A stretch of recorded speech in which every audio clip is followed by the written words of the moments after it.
to the Wise Mind Happy Hour. I'm Kelly. I'm Josh. Yeah, welcome.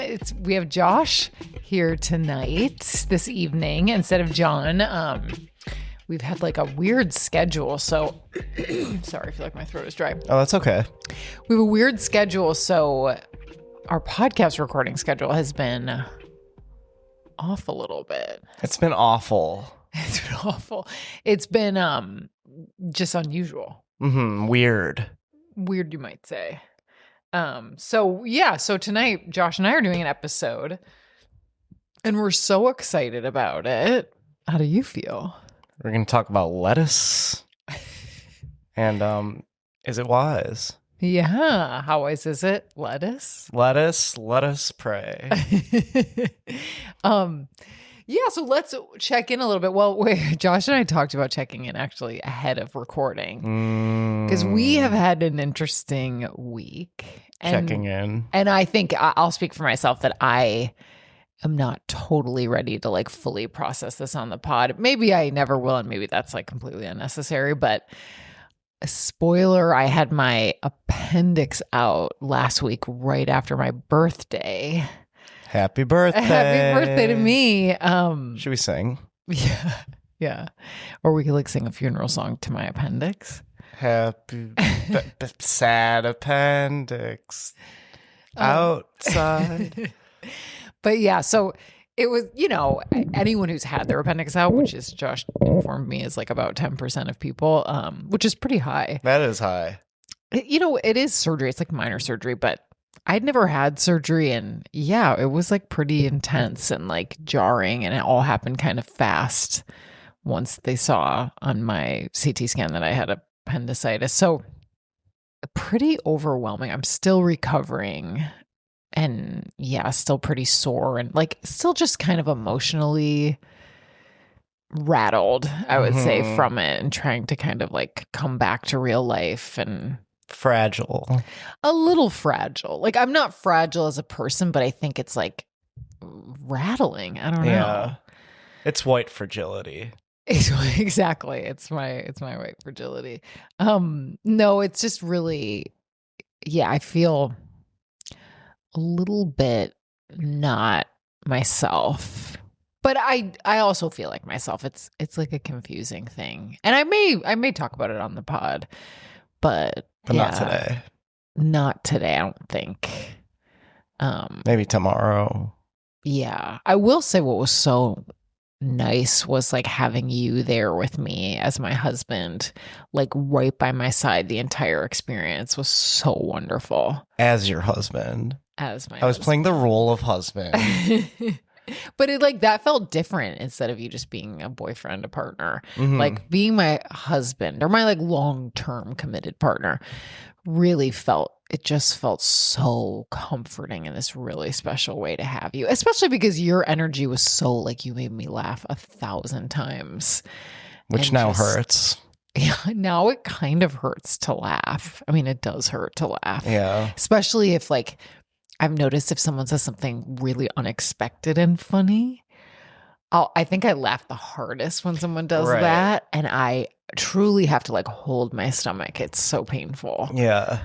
But if it's expected and funny, then it's not quite as... It's maybe just not as funny. Yeah. So I'm kind of like able. But every day laughing gets a little bit easier. I'm going to take that out of context.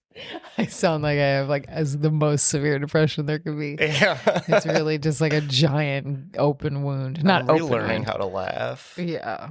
I have 3 incision points from it, 3 scars, which like I feel like they didn't totally explain to me. I mean, I'm sure she did explain it, but I was like really out of it. I feel like the explanation was something along the lines of there's going to be 1 scar, but there will be 3 scars. Yeah. Yeah. But I will say like the medical team and the surgical team at Northwestern were lovely. I like 10 stars. They were so comforting and capable and really great. I shout out to them. I was trying to think of another C word for the alliteration. Comforting, capable, and compassion. Compassionate. Yeah. Compassionate. Yeah. They were great. So shout out to them. Yeah, charisma. Sometimes you hear not like the best things about certain hospitals, and I have heard them sometimes about Northwestern or people who've worked there saying it was like a tough environment. But honestly, I really appreciated everyone we encountered. Well, they say people be throwing up. Oh, one of the nurses was like, "Have you been around anyone sick?" And we were like, "Oh, well, I was around my niece right after she threw up." And she just goes, "Kids be throwing up." And I was like, true dat. Can't argue with that. Like, kids really be throwing up. And then they're fine. Like, sometimes they're not, but like there's a lot of like kid throwing up and then they're like back on the soccer field a second later. Yeah, well, that was kind of you. Yeah. Until cut to you're off the soccer field. Yeah. Yeah. That's Did I surprise you with that humor? Oh God. I'm sorry. It did hurt a little bit. But yeah, there was some TMI bits involved in this experience. But yeah. That's too much information if you were born yesterday. If you're Gen Z, maybe you don't use TMI. Oh, yeah. Yeah. If you're on TikTok, TMI is like the only way to live, is giving too much information about everything. I'm a little more like TMZ. Yeah. Yeah, we're of the TMZ generation. Too much Zen. I like that. Yeah. What does actual TMZ stand for? I'm realizing I don't know. Teenage Mutant Zen. Yeah. Apparently Nailed Zen it. is the only Z word. Yeah. Zebra. It's the only one you can think of. Yeah. Remember Saoirse saying, "I don't know how to do a Z." Oh, yeah. Yeah, because what word was she trying to spell? C's. My mom thought she was trying to spell the word C's. Seize. And my mom said, "Is that a kindergarten word?" And she's like, "Yeah." And then my mom spells it that way. And she goes, Z. Oh, my God. There's 4. C's, Sees, Seas, Seize. What else? CEASE.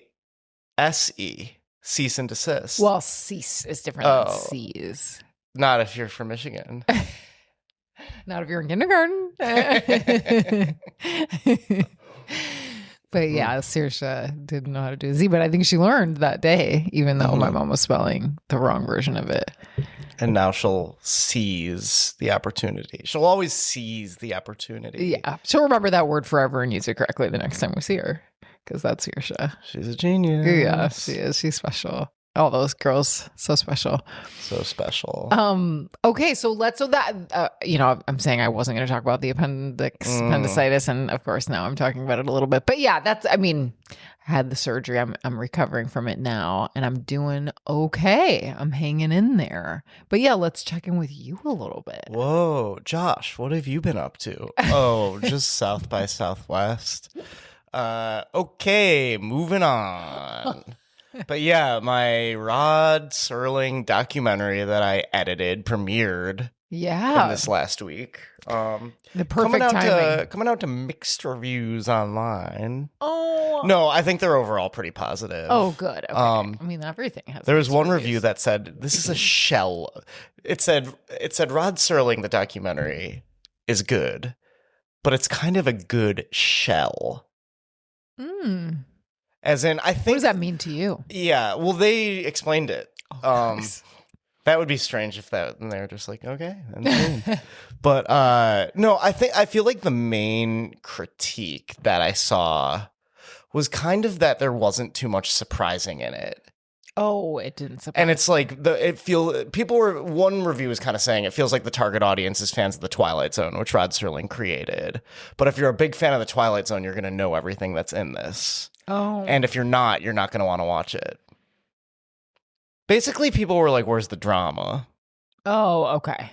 But the most positive review described it as a heartbreaking, dreamlike, cerebral exploration into Rod Serling's mind that kind of deals with issues of mortality in a way that made her think about her own mortality. Oh. And get super emotional. Okay. Okay. Bye. Love you.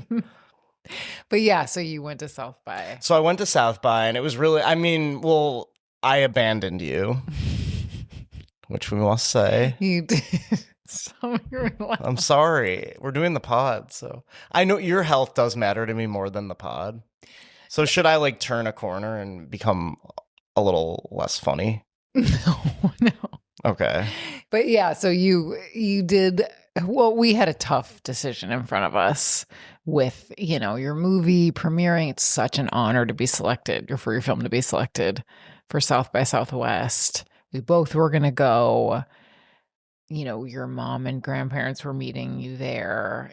There were a lot of like factors to consider. And so I encouraged you to go. You were ambivalent and you went. And like in reflecting afterwards, we thought, maybe next time, like both of us have something to work on there. Like maybe I'll insist that you stay and like let myself be the patient and be as like rattled and not okay as I was. And like for me, when you're not okay like that, you really like need your partner. Yeah. Well, I feel like I would have been happy to be here. Yeah. And I do, I know I was saying that I'm going to die and this will have been a regret that I went. Because I abandoned you. Yeah, you did say that. That's a direct quote. But perhaps it's meaningful that I went and it's a learning experience. Yeah. It's a dialectic. I'm now skipping my cousin's Jake bachelor party to be here with you and support you. Yeah. Yeah, which I really appreciate. Yeah. And I think both of us did a good job of, like reflecting and thinking like if you go again, like I think it's going to be really hard and I'm going to feel really not supported. I feel like with big life decisions, you just need to be a little bit more like you are with like the Eggsys. Like, can you make me the Eggsys at 7:05? Yeah. And I'll be like, yeah, sure. Yeah, like baby princess. Yeah. Like a little baby princess. Yeah, sometimes I have trouble being baby princess and like really like saying, like I really need your help here. Can you like make this sacrifice for me? I can kind of insist that someone do the opposite of what I actually want them to do. Do you think this would be a deft transition into our topic? Yeah, I guess totally. I think it would be. Okay. Yeah, let's do it. Our topic today is adulting, the concept of adulting, and like both of our interpretations of it, experiences of it. And I can talk about a little bit in the clinical setting too, how I have talked about this and have guided people in this or, process this with people. But yeah, when you hear the word adulting, what comes up for you? Adulting. Okay, I'm cosplaying as an adult. Yeah, LARPing as an adult. LARPing was the word I was trying to think of. Flarping? LARPing. And it's tongue-in-cheek. I feel like adulting, it almost always has air quotes around it. Yeah, totally. Which maybe is redundant. Yeah, like the purpose of air quotes. Like I'm being ironic. It's like, just say I'm being ironic. Yeah, it's like... Does that mean you're not being ironic? So-called is almost like what it is. So why are we putting the air quotes around adulting? Because I feel like someone word. who would want to adult... Well, A, it's not a word. Would you put air quotes around 6'7"? I would never really write it, I don't think. I've written it a lot. I guess that's one of the main differences between us. Yeah, I guess maybe I would. I guess maybe I would for 6'7". I root for 6'7". Yeah. Original queen. Yeah. Why are we putting air quotes around it? A, it's not a word. Yeah. B, adulting, I think, implies that you maybe feel you have some growing up to do, or perhaps you're in a transitional stage where maybe you're in college and we're going to have a dinner party and it's the first dinner party we've ever had. Yeah, it's like a pretense a little bit of being an adult. Like you don't hear like grandparents being like, I'm adulting. I had my family over for a barbecue. Isn't it so funny? Like if we like imagine like just forecast like Gen Zers being in their 70s, like they're gonna be like, oh, adulting. Yeah. No kids, no they problem. wouldn't even say LOL. They're gonna be like, lol. What is it's like not me adulting. Oh my God. I don't even know what that is. So yeah.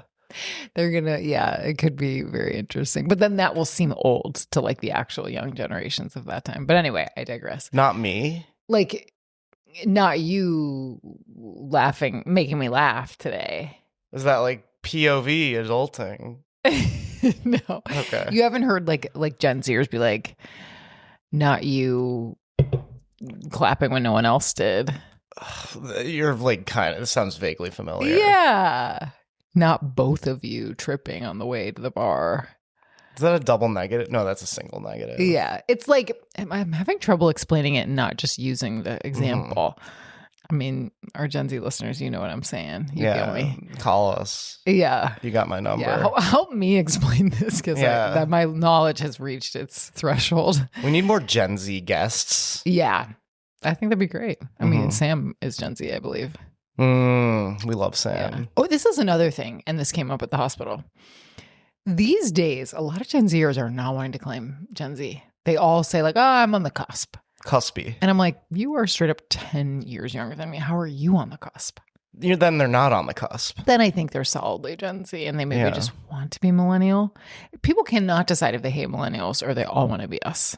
Isn't that the existential question? I guess people can't decide if they hate Gen Z or they want to be them. I feel like people can't decide if they hate themselves or if they love themselves. It's very true. That's the crux of it. I just filled out my psych intake form today. Does psych intake, what are the terms for those? Psych intake, like you're being psychiatrically hospitalized. I'm starting with a new therapist. Shout out therapist. Yeah, Josh has a new therapist. Really exciting. Yeah, so I was filling some forms out. And I feel like some of the questions I was like, genuinely like asking myself, I was like, do I think very highly of myself or do I like think I'm an absolute failure? And they kind of were putting things in a binary way. Like, what were some of the questions? It's like, do you on the whole feel like you're a failure? Okay.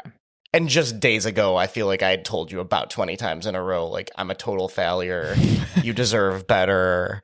When you abandoned me. Well, you always deserve better, but like I could say it with more levity. But you were very activated and saying things that in a non-activated state you don't believe. Well, yeah, it's like 48 hours later and I'm filling out this form and I kind of felt, see, this is my OCD. I was like, well, I feel like I'm a hypocrite because just 2 days ago I said I'm a total failure.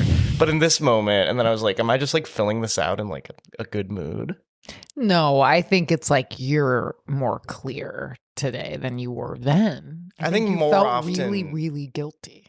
I think, well, yeah, one of the questions was like, how often do you feel guilt? And I was like, pretty frequently. How much time do you have? Yeah. Yeah, 10 days. Yeah. Out of 7. 10 days out of 9. 28 days later. Yeah. I still feel guilt. Totally. Yeah. We just went off on a tangent there. That's called Recording the Pod with Jish. Yeah. Adulting. Adulting. Well, I want to compare it to shrinking. No, I'm just kidding. I don't want to go off on another tangent. But wait, how did we get to where we just got? Oh, we were talking about Gen Z. Gen Z. Yeah, if you hate yourself or love yourself. Yeah. So does Gen Z like adulting? Oh, yeah. Well, so I think I actually do think that maybe the term adulting probably came up with millennials. Came up with millennials? Like the millennial generation. Came up with millennials. Yeah. Yeah. I thought you were, never mind. I heard it in a weird way. Okay. Yeah. But yeah, like I think the idea is like, it is a little like, LOL, I'm doing adult things, even though I don't feel like an adult. Hashtag adulting. And those adult things being, you know, getting my car, like my city sticker, you know, buying a home. I mean, buying a home is like way too far. I think when someone's using terms like adulting, they're not quite that advanced. Fantasizing. Maybe it's like home decor, getting into that. It's putting up a tapestry. I feel like that's kind of college. Well, okay. But let's like it would be a lot of like maintenance. Plumbing. Yeah, I mean, sure. Like fixing a sink. Yeah. Yeah, calling a guy to help you do X. Yeah, calling a guy. Yeah, having someone do your taxes, doing your own taxes, like stuff like that would be like adulting. Switching off your parents' health insurance. Yeah, yeah. And navigating that for the first time. Yeah. Yeah, like buying your own things, getting your own things fixed. Grocery shopping. Yeah. I guess that could be adulting. Making a Trying to think like recipe. when someone tells me they did a lot of adulting in a day. Dinner party feels like at the crux of it to me. Yeah, hosting a dinner party, hosting Wine and cheese. It's applied a lot of times to like menial tasks. Becoming an alcoholic. Totally. But yeah, I think it's like, or like maybe making big purchases, like I bought a new bed, or I whatever, like Bought a signed a new subscription. lease. I To Amazon maybe Prime. yeah. There's some things that are just like everybody's doing it, I know. adult or not. But like, what I'm curious, like when you do these like adulting tasks, what is it like for you? It's exhilarating. Yeah. Oh my God, tell us. Well, I feel I'm associating this with when I moved to Los Angeles because I have a very supportive mother. Yeah. I wrote a poem about this. Like, didn't know how to use the microwave until college. But that's probably till 7th grade. Didn't know how to use the microwave until 7th grade. Didn't know how to do laundry till college.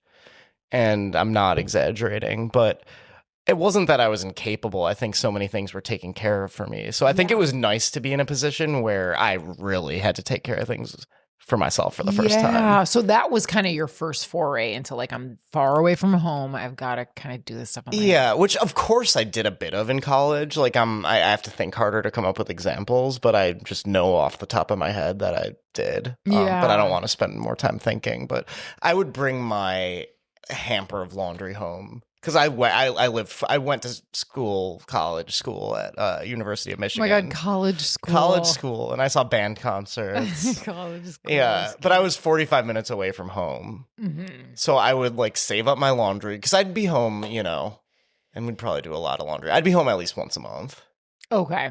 and sometimes more. So I would hoard my laundry in the hamper. I'd bring it home and my mom would do it. But that's not true.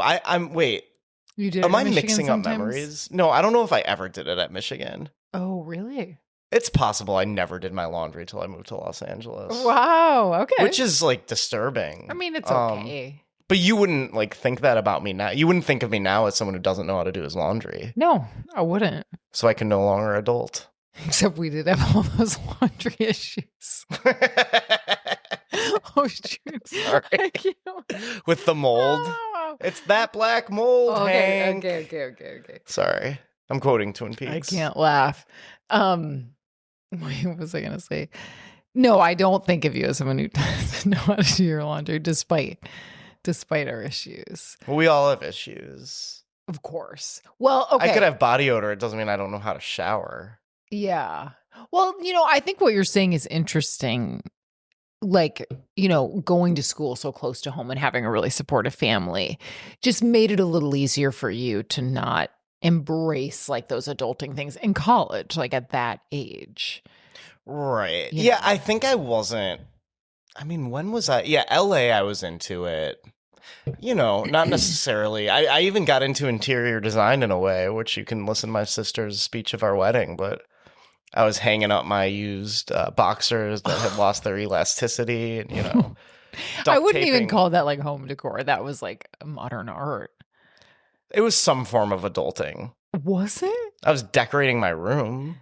I mean, Josh. I can be weird and be adulting. Right.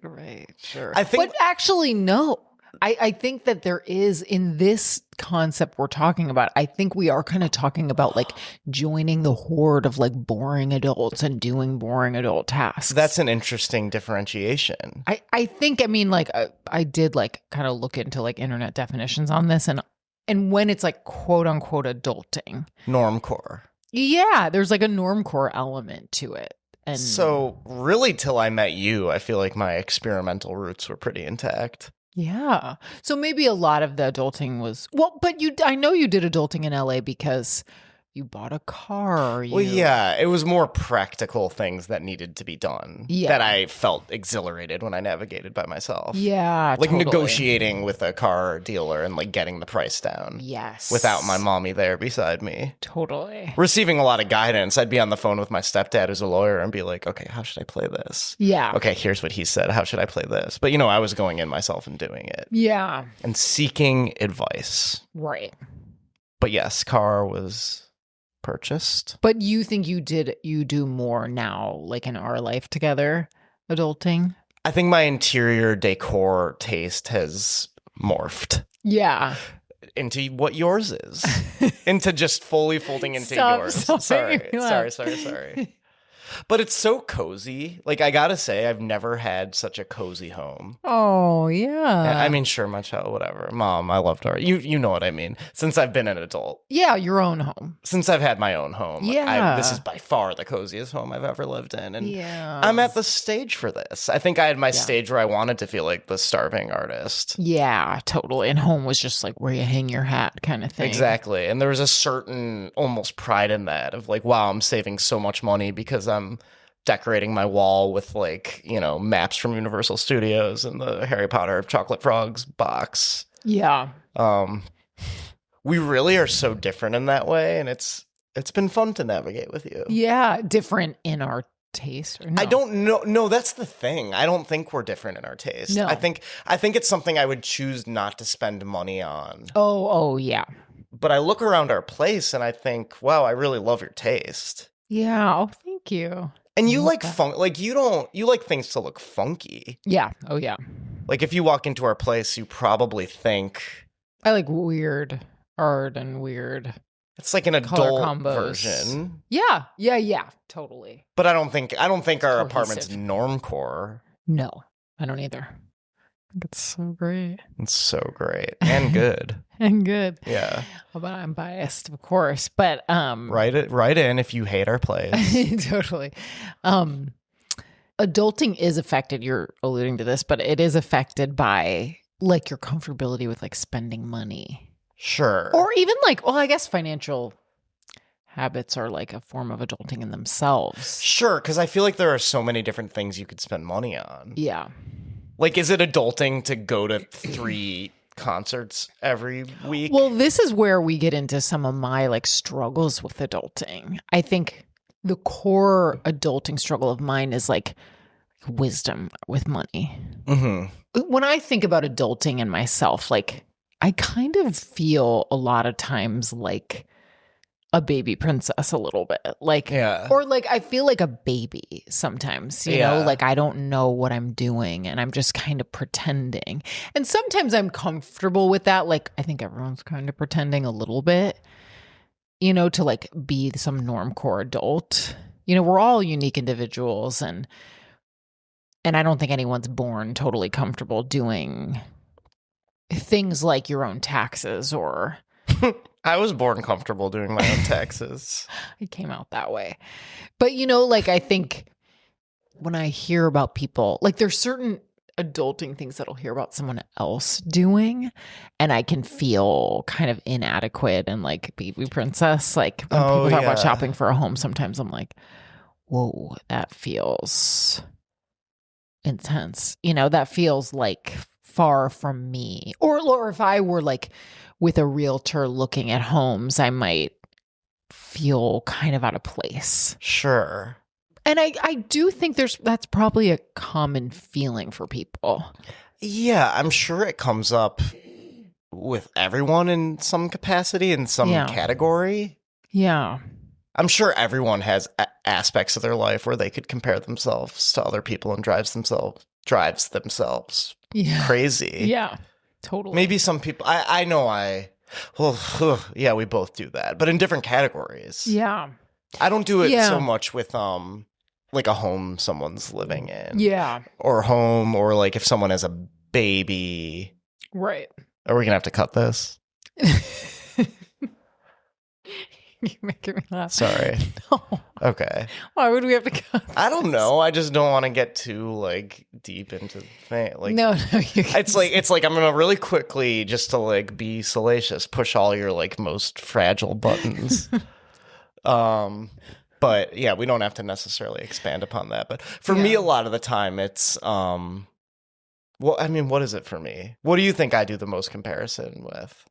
Well, it's like I almost am wondering. It's being like empathetic and giving. Well, it's like it's interesting to look at like where do you see someone adulting and maybe feel like, can I do that? Like, am I not that we have to take it in this place, but like, I know for me, like a struggle, we talk about like struggles and how to navigate them on this podcast, like adulting, like what's the struggle you find there, and where's like the wise mind guiding you instead?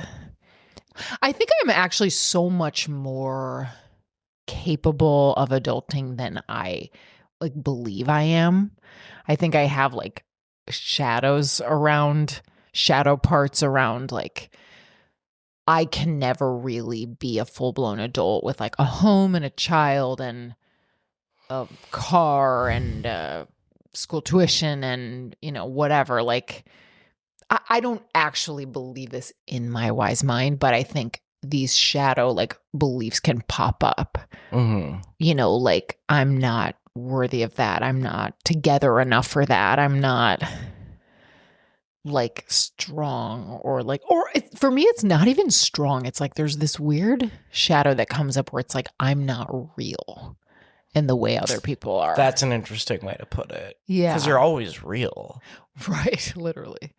And you're going to have moments of feeling weak. And you're going to have moments of feeling like, yeah, my career's cruising. And I'm spending money on this furniture and I feel good about it.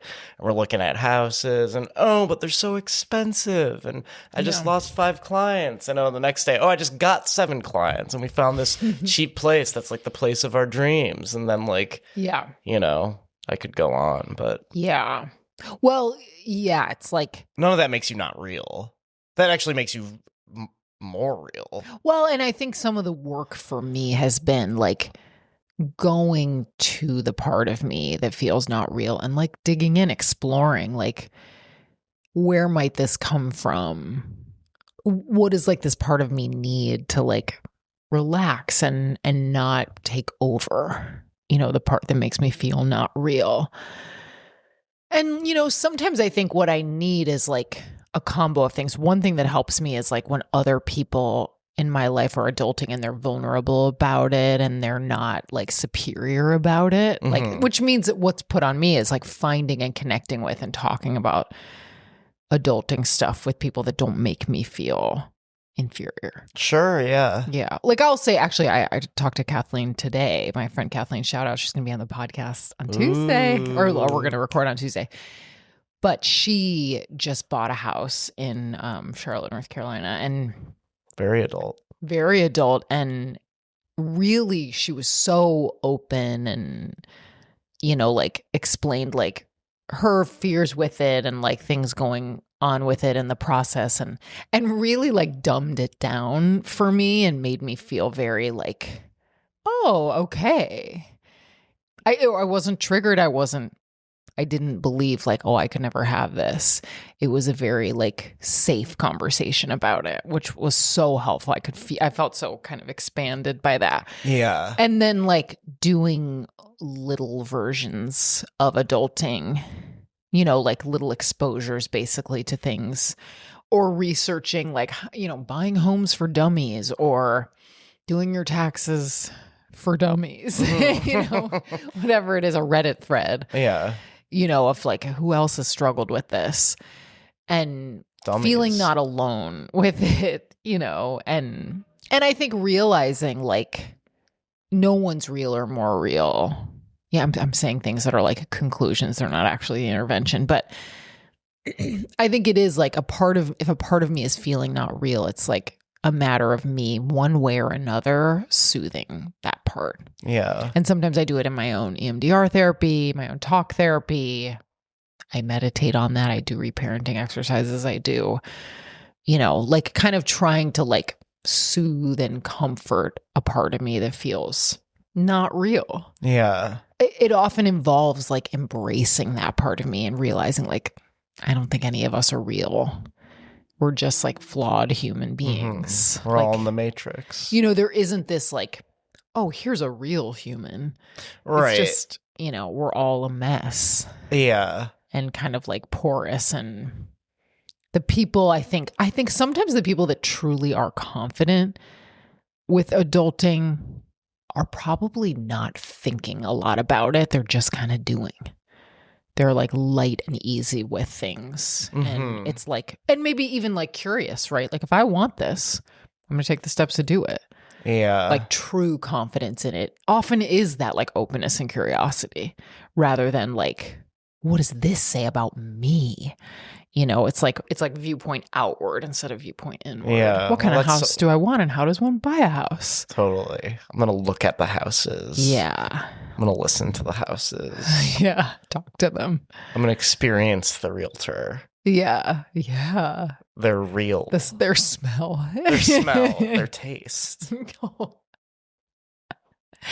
Yeah, if you kiss them. If you kiss them. Don't do that. Don't kiss your not realtor. Do that. Yeah. Unless you're both single and it's like after you've done all your business dealings. And even then, Even then, do you really like this guy? you might have to buy another house later. Yeah, you don't want to muddy the water. You may have to buy a lot of houses. Yeah. And until you've bought them all, you might not be real. Oh my God. But yeah, like what is that? Does that bring up anything for you? Which part? Getting triggered by someone else's like practice of adulting or seeing someone else be an adult. Sorry, I like spat into the mic. Yeah. Well, is it okay to say what I'm about to say? I don't Sometimes know. I think the thing that triggers me the most is your fear that you're not adulting. Oh, really? And then I almost feel like, because I feel like I held it more lightly as a single person. Wow. And I feel like, so I'm the problem. well, no, it's so complicated. Because I do think there's like a part of me deep down that kind of was so satisfied as a single person and felt like there was so much. It's like not.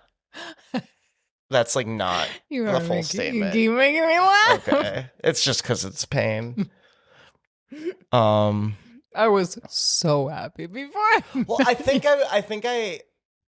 I had an extended stretch where I felt that I was focusing on a lot of adult things, but maybe from an external perspective that I maybe didn't seem like an appealing candidate to marry because I didn't make enough or because I don't know. Because I'm like Josh Bear from Michigan and I'm like this little kid that kind of dresses normally. And I felt that in LA especially. Yeah. Yeah. Tell us about that in LA.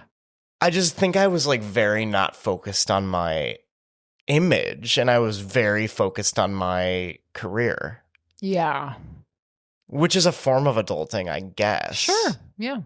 But I kind of had this deep seated belief when you say, am I the problem? Like I'm digging deep. Like I really think I had this belief that I'm going to turn so many people off. Why? What would turn them off? Like that you go into my place and I'm clearly not adulting. Oh, okay. Like I'm a baby boy. I don't even know if I felt like a baby boy. I think I felt like a space alien.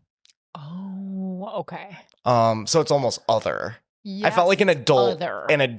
Alien. Yeah, it's not like not enough. It's like just other. Who has some nonconformist trappings. Sure, yeah, like your lifestyle. That someone could look at and be like, I just want a normal guy who's going to provide for me.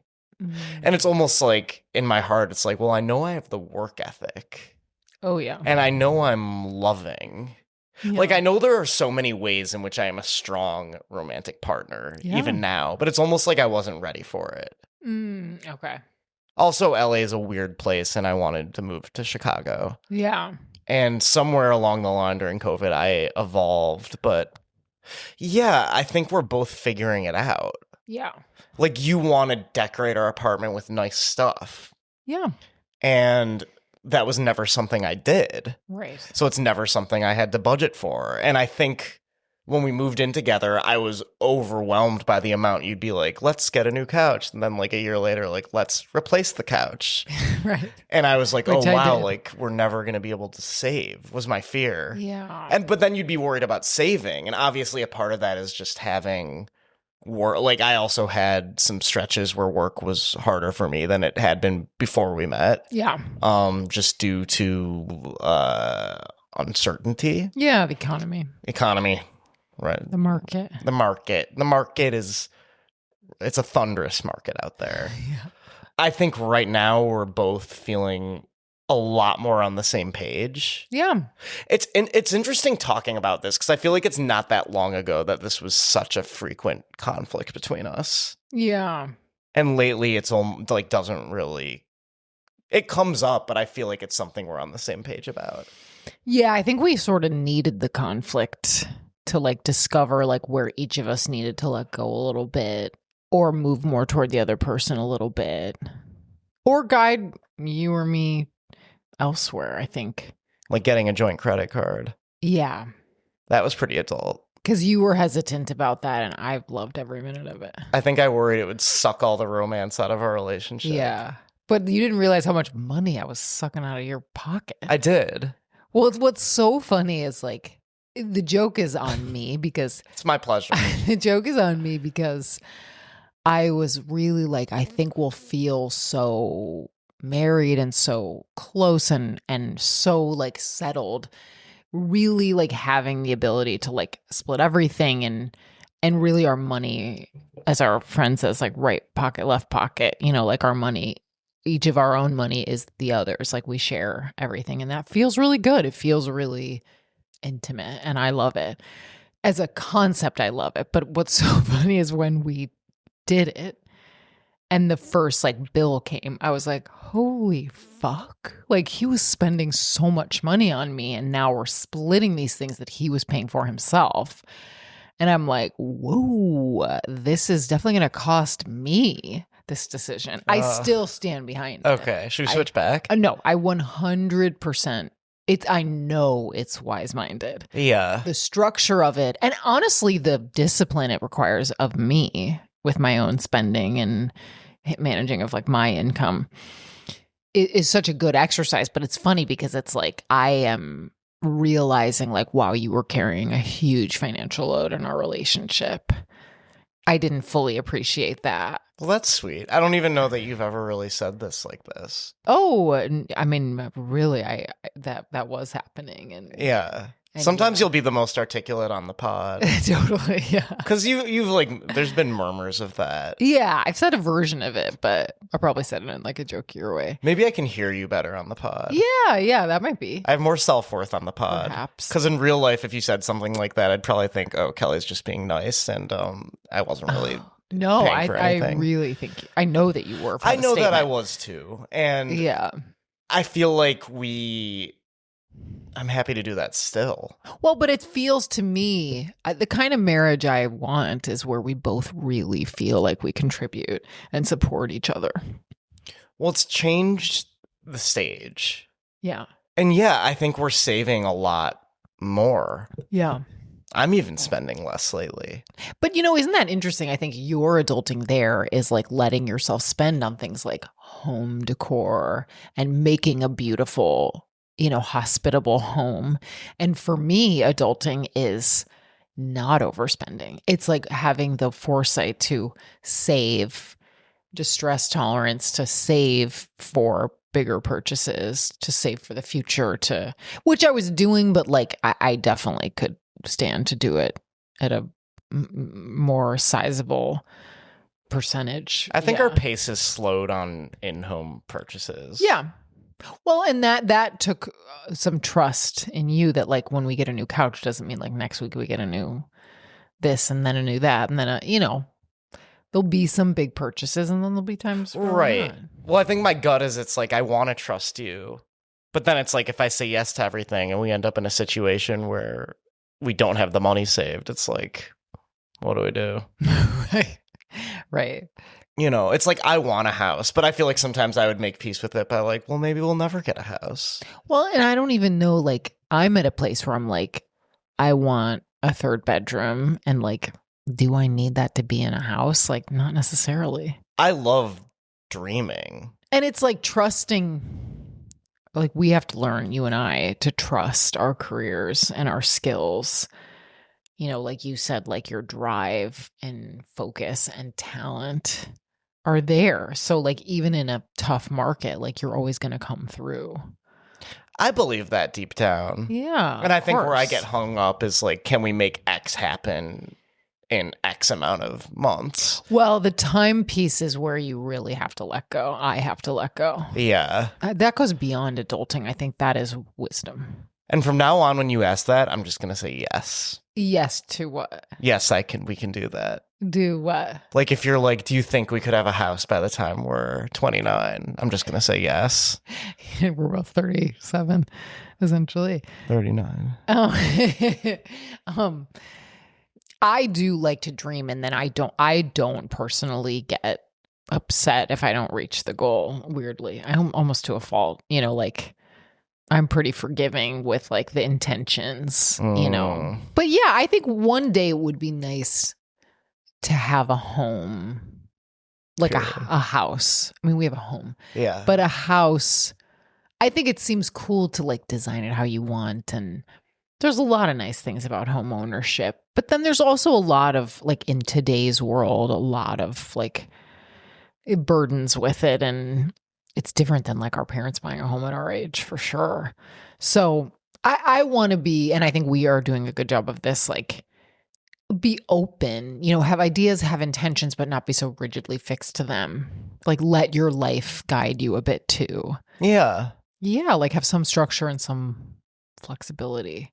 Because I was probably a bit of a manic pixie dream boy before. Yeah. Like I remember we had that conversation about planning and you were like, you never plan? I'm like, no, I kind of wake up in the morning and I do whatever I feel and I trust my intuition and things always work out for me. Yeah, but I think I like planning. I think I like feeling, I think I like adulting. Like you were saying, I do think it is exhilarating and like empowering. But I think sometimes when it's vague, it's like, let's plan. I'll be like, I don't know how to do that. But then if you're like, make this spreadsheet, I'm like, okay, I can do that. Yeah, totally. Have I ever said make this spreadsheet? No. I'm like allergic to a spreadsheet. My planning is like sitting down and talking. When you used to say, let's plan, I feel like you wanted me to come up with a spreadsheet. No. Or like a PowerPoint presentation showing how I'm going to provide for you. No, I don't want that at all. But. And when I think about like adulting and like in the clinical setting when people struggle with this, it's always interesting to explore the struggle. I mean, I say this a lot on this podcast, but like, and I would recommend that to any listeners, like come to know the struggle itself. Like what does adulting, doing some of these tasks, right? Going and like getting your real ID. If you're going to go to the DMV and do that and you notice like, I feel really anxious about that. Like really pay attention to that. And if you're in therapy, it's a great place to like double click and really wonder, like, I wonder what it brings up, what I'm afraid is going to happen.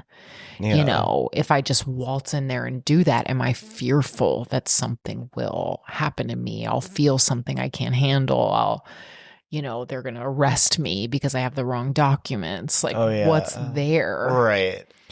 And like I often do in my work is like, float that back to like, maybe where have you felt insecure in the same way before? Or what kind of coping skills can you use for that? Can you both feel afraid and cope with it? Can you bring a friend who's equally afraid and you two emotionally support each other as you go? Find a scared friend. Find a really scared friend. Who loves DMV. Who loves the DMV. But yeah, it's like, there's a lot of ways to move through that. And it can be an interesting like reflection. I think I do this and a lot of people do this, like conflate being an adult with like financial wealth. Oh, yeah. Like, being wealthy means you're more together, you're more adult, you're better. But you could be a millionaire and be a baby princess. Totally.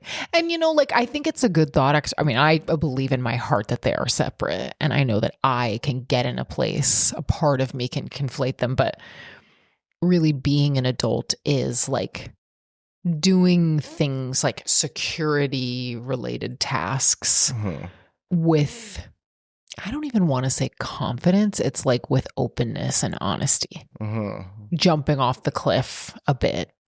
And doing these things that are a step forward, from where you are, a new space. Yeah.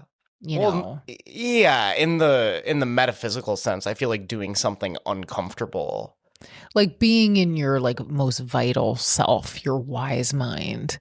It's often like a beginner's mind, right? It is like being open and curious and not knowing everything. Kind of being confident in your not knowing. Yeah, I guess it's a dialectic because I feel like on the one hand, we're talking about the behaviors that go along with adulting. Yeah. And now we're starting to talk about the mindsets that go along with adulting. Yeah. And Which maybe turns it from the like quote unquote adulting to like a- this like growth and like actualization of self. yeah. Yeah. And you can even do that as a kid. Yeah. Totally. Like, oh, I'm going to switch schools because my parents made me. Yeah. And it's my first day of 6th grade and I don't know anyone. And I'm going to like go talk to a friend. Yeah. I don't think at the time I was like, oh, I'm adulting. Right. Right. But I was like, I'm like, But you might have resilient. said like, I'm going to be a big kid or like, Yeah.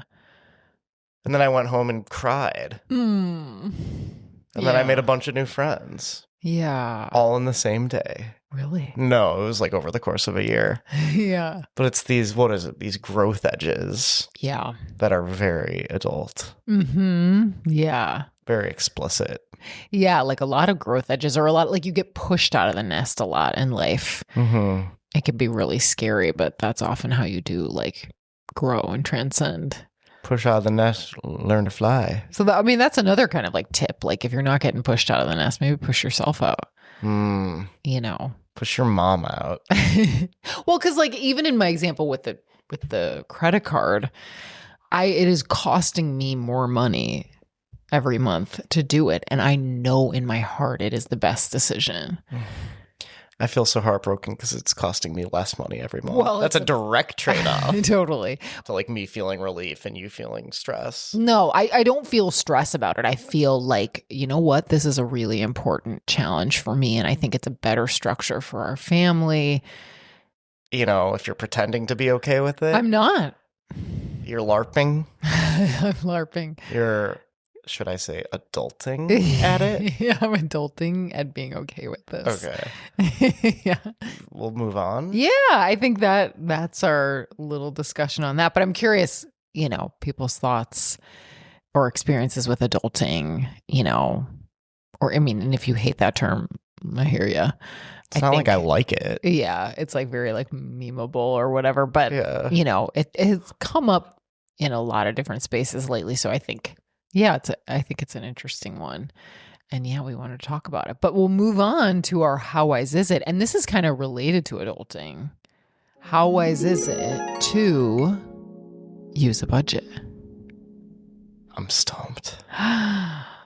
Do you use a budget? No. No. And it's like I would sit here and like lie like a rug and be like, I use a budget.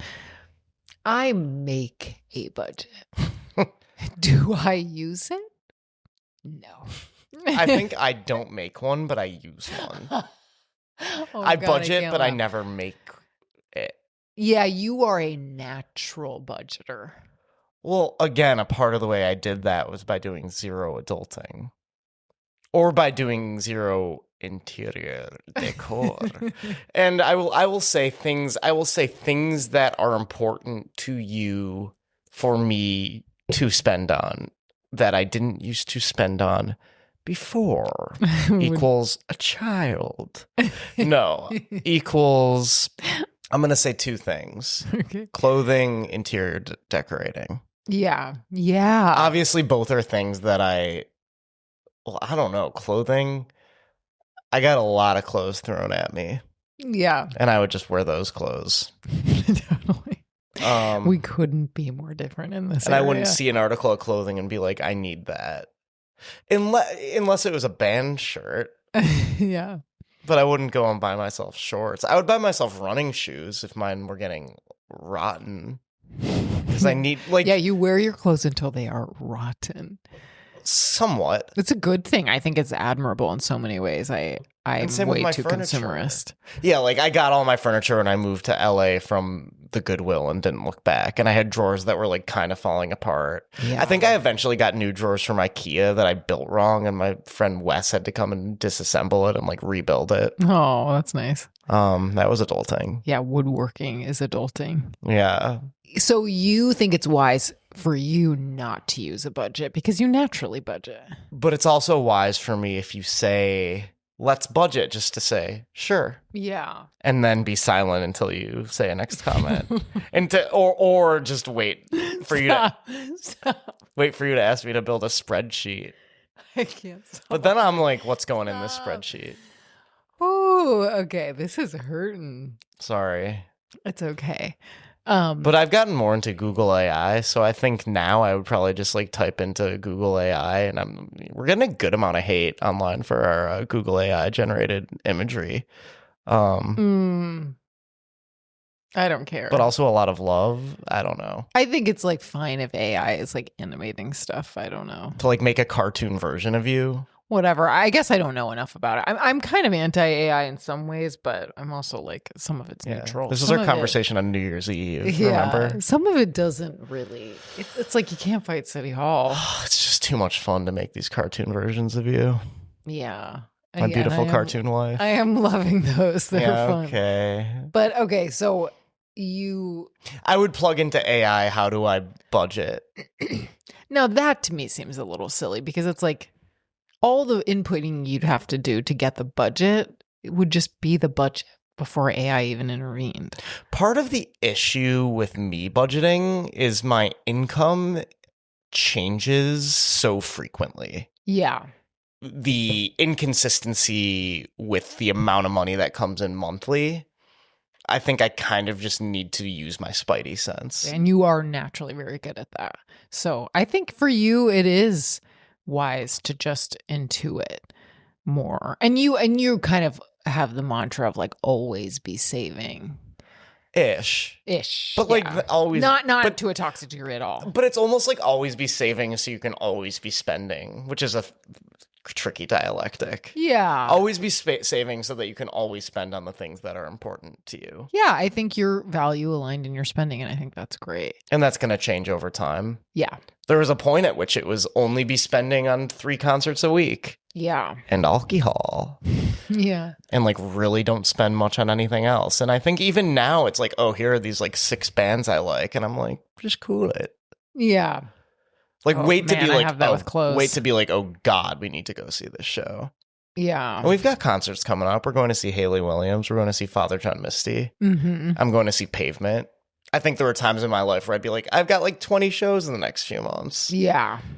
And now you're a dad of 4 kids. now I'm a dad of 4 kids and I don't have time. Yeah. I also play in a band, Pavement. Right. Okay, I like that. I think for me, I make a budget. And you bring up a good point because my income is somewhat variable too. I'm a fee for service. less than mine, but practice I have. more than some.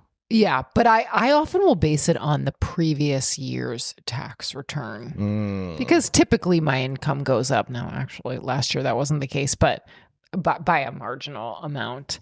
So most of the time it does go up. So I kind of base it on that, and I will write down all my expenses.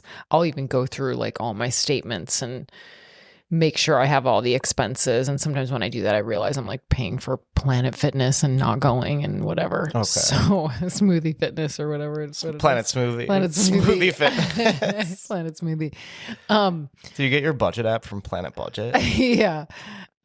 So I will write down like kind of like exhaustively write down all my expenses and write down like what's left over. And then I try to, save 20%, and what's left over is like for spending, for fun spending, like clothing.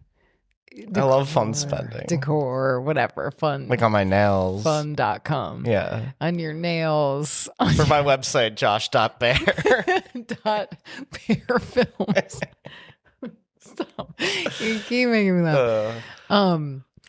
But I'll make this budget, this like fancy ass budget. And then it's like I close the little notebook. I put it on a shelf and I don't fucking look at it at all. Like how you used to throw your little tiny pages of homework out the window. Out the window. I do that. I do that so much. I will write a note and I will never ever again share FaceTime with it. Oh, I'll do that. Okay. But I do think I'll have the sense of like, what really can I put on this credit card that's reasonable in this month? And I'm not perfect at following it, but I do think it helps. I think the writing of it, it's sort of in my mind. So I don't need to like be checking and cross-referencing and like, I'm just never going to be that person. It's more like I've got the big idea at the beginning. I write it down. I get the sense what's reasonable for me to spend. And then I'm like, okay, moving on. Not looking at that budget for a really long time. Sure. So would it be a takeaway like maybe spend slightly less on clothes? Or am I oversimplifying it? Okay. Like you're not like adding up every purchase as you You're go. just making me laugh. Sorry. Too hard. You're not like tallying. But I have a credit card statement that I'm looking at in the month. And you look at it every day, each day? I look at it several times. Sorry, are a you week. hurting so much? I am hurting. Laughing really Fuck, hurts. I'm really sorry. It's okay. It's okay. It does really hurt. I don't even think you're trying to be funny, but you are. I am. You're making me laugh. Well, sometimes I'm not. Yeah, like I will look at it several times a week to have a sense of like where am I at in this in the month and I do keep that. It. Yeah. So what? It's like So almost, I guess we are budgeting a little. Yeah, I guess I'm budgeting. I'll look at what I spend and yeah, I'll notice I have a subscription that I'm no longer using, or I'll notice that my account got hacked and be like, well, that's not budgeting. That's adulting. Well, that's not good. And end of episode. Okay. Thank you, Blanket Forts, for the music. Oh dear. I'm gonna have to check this wound. Sorry. It's okay. Did it open back up? No, I think it's okay. I'm really sorry. It's I've been okay. I've been an abusive husband. Yeah, I think we're doing some version of budgeting, but we're definitely not going to be the person who's like checking everything and like staring at the spreadsheet and blah, blah, blah. That's just not wise for us. I think if it causes you suffering or you really struggle to follow it, try a new version. Remember when I read that money book and like I couldn't sleep at night? Right. Josh and I read Ramit Sethi's I Will Teach You to Be Rich. And I felt deeply empowered by it. And Josh had a spiral. And then like took 2 or 3 nuggets from it that actually were useful. Yeah, which I think really any of these books. It was canceling it was going through all my subscriptions and canceling some of them. And I have read like Dave Ramsey books and stuff. I do feel very empowered by these books on like how to organize your finances. Dave Ramsey has a bit of a different take. He's a little harsh, but I kind of liked his brand of harsh where he would really be like the person in the mirror is the issue. I think I could handle them now. Yeah. I was reading them the month before I proposed to you. Yeah, you made a big purchase. I was just worried you were making a huge mistake by marrying me. Oh, it was fear. Mm-hmm. And how do you feel about that now? Not scared. Yeah, I do feel like I made a huge mistake by marrying you. Well, I think I was saying that like 3 days. I actually wasn't even saying that 3 days ago. No, of course I don't think that. Yeah, of course. I think you were learning in real time that like, oh, we're doing all this together. And it's not like you're some man who has to like deliver me some adult life on a platter. Like we build that together. But maybe I can work on my anxiety. Yeah. So and that I don't need to trigger you every 2 seconds every day. Totally. I think that's great. It'll be every 3 seconds every day. Yeah. Every 4th second. Every fourth wing. Every time you read Fourth Wing, which is once a day. Definitely. Oh, man. Okay. Well, maybe that's an episode. That's our time. That's our time. We're out of time. Yeah. Well, tell us your thoughts on budgeting, if it's wise, adulting, your experiences there. We're so curious. Write in. And yeah, if you want to reach me, you can find me at kkpsychotherapy.com. I have an inquiry page there where if you want to work with me, you can reach out. If you have ideas for the pod, if you have your own pod and you want to have me on, if you want to be on our pod, anything, really anything. I'd love to hear from you. And how about you, Dot? And nothing at all. I'm going to go ahead and plug Mitski because I feel like I've been name dropping all these other albums and I didn't mention hers because she's like in the Spotify top 500. Mm-hmm. I've just been so obsessed with her recently. Yeah, her new album is so good. And all her albums. Yeah. She's just a national treasure. Wonderful. Check Such her out. a great listen. Mitski. Just check her out. I'm not gonna like try to describe it. Yeah. Love the new album. Love it. And you can reach me at joshbayerfilms.com. That's Bayer as in the aspirin, Bayer. And there is a contact form there where you can contact me and you can ask me questions. Will you edit my movie? Will you edit my podcast? Will you film my movie? Will you film my podcast?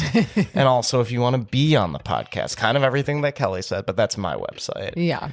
And I would be a guest on your podcast, I guess. Yeah, totally. I got chords. Yeah.